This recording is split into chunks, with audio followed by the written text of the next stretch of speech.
Hello everybody, my name is Joshua D. Williams and I need help. My social security number is tied to another individual um, and the person I'm sharing my social security number with is a felon. So in essence, I'm also a felon because of this. So how did this happen? I don't know. I have no idea. Still don't know. I just have guesses that was told to me by some of the organizations and some of the places I went in order to get this resolved. But I still don't know. What I do know, I finally know what he looks like. This person who is sharing my social security number, and it's pretty much his full name. So his name is Joshua M. Williams, and my name is Joshua D. Williams. One of the places I went to get this resolved, was the Social Security office, and I went there multiple times.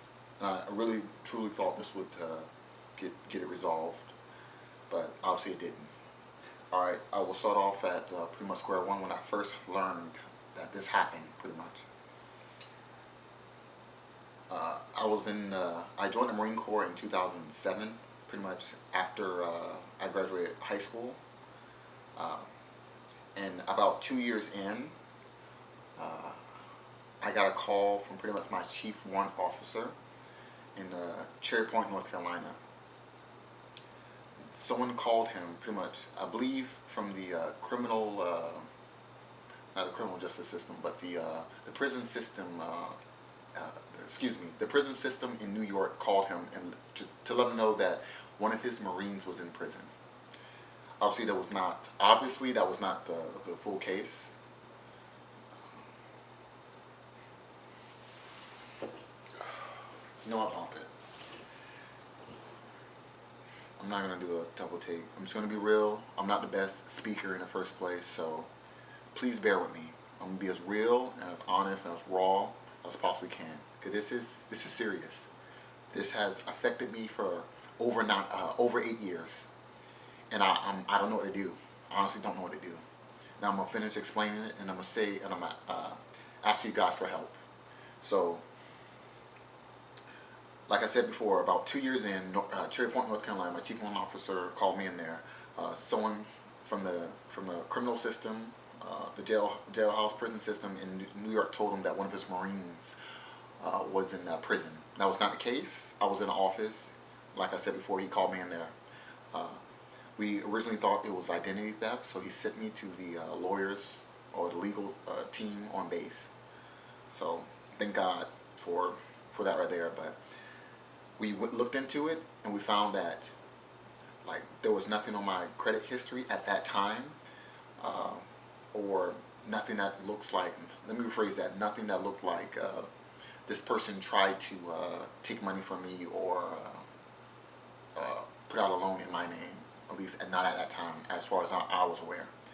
Uh, so they pretty much couldn't do anything about it. So fast forward a couple years, I tried to, I believe, I tried to go into a job. No, excuse me, no. Hey, I learned that I believe it was a credit alert or something on my something. I don't remember what happened, but I did go to the Federal Identity Theft Bureau, whatever it is, and I contacted them and I looked on my credit history and I saw that some of the things that was on my credit history uh, was uh, was not correct, uh, especially when it referred to things that happened in New York because I've never been. I don't even know if I will be able to go. At least I won't be able to go in any time in the future because I told you guys this guy's a felon, but he is still committing felonies. In the past, he had multiple misdemeanors. He had at least one or two felonies, and recently he committed a robbery. So it was armed robbery. So this is dangerous for me. Now it is this individual's fault for committing the crimes, but I don't think he knows anything about me. It's not. I don't believe he committed identity theft against me. It's possible he could. I honestly don't know what's going on. All I know is that our social security numbers are tied together. And it doesn't look like he purposely tried to take money from me or steal from me. It looks like it was some type of error. I went I went to the Social Security office to get this resolved. Also, uh, I contacted the people. They had no idea pretty much what it was. They'd never seen anything like it. I went up there, sat up there for hours. I waited for them. We talked through it. We went through it. They had to get their manager or some specialist. We went through it, and he pretty much said that they were gonna situate it, and that all I had to do is pretty much give him my information, give him that whole packet of information, uh, this whole packet of information that I gathered over the years that I was going through this. So I got my fingerprints done. I got the pretty much the records department from the New York criminal jailhouse or whatever, the records.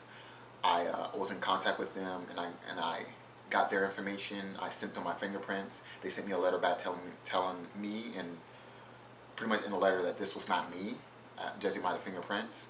Uh, I filed police reports. I tried to file multiple ones, but when they saw that there was nothing that was stolen, like nothing, no monetary value that was taken from me, that was just pretty much my social security number was tied to this person, they said they couldn't really help me with that. They couldn't really write a police report. That would have been, I guess, would have been effective, but it is what it is. So I learned that he is still committing crimes because I got in a car accident about a month or two ago, and the lady who pulled out in front of me called the cops, um, and they ran my name because it's a common name, and at least that's what they told me. Uh, and they saw that Josh Williams had a warrant out for his arrest in New York. Now Florida doesn't don't usually extradite people from their state, but because it was a armed robbery, because it was so dangerous, because it was such a high level felony, they would have extradited me. So I would have been arrested, I would have been charged, I would have been booked. If they didn't found anything wrong with it, then I would have been sent to New York to be punished for a crime I didn't commit. So, but pretty sure they would have found out once they tried to fingerprint me that it was not me. But you never know what could happen between there and from that point to getting that done. You never know. And I was blessed. I had a very senior officer there because it could have went south very easily. I also was blessed with a nice demeanor. It's probably partially due to just honestly working out and being like attaining the size that I did, that I have, and it allowed me to kind of be a calm and a pretty much a calm presence, I guess. I don't know how to describe it. And not only that, just my Christian upbringing and stuff like that, and just wanting to kind of be relaxing and trying to be above the norm when it comes to like meatheads or dumbbells or whatever you want to call it. Now that's a digression. Like I said before, this is extremely serious. My future is compromised by this. Uh, my credit is pretty much in shambles. Um, he's still committing crimes. So if he commits a murder, I mean, what am I gonna do? Like, what if it's like a shoot on sight type thing? I mean, I don't know how it works, but it's terrifying. And this is a very real thing that has affected me for so long that it's a little frustrating. More than a little frustrating. Okay. So what I need, all right, I say all that to say this right here. What are you going to do about it? What can you do about this? Sure, it's tragic. It's a story. Maybe it's true. Maybe it's not. What can you do? Well, share it. I'm not asking for any money. I couldn't care less. I don't even know how much a legal team would help. Obviously, I don't have the money for that. Well, I know you guys don't know about. I don't have the bread for that. If I did, I would have already hired a lawyer to get it done.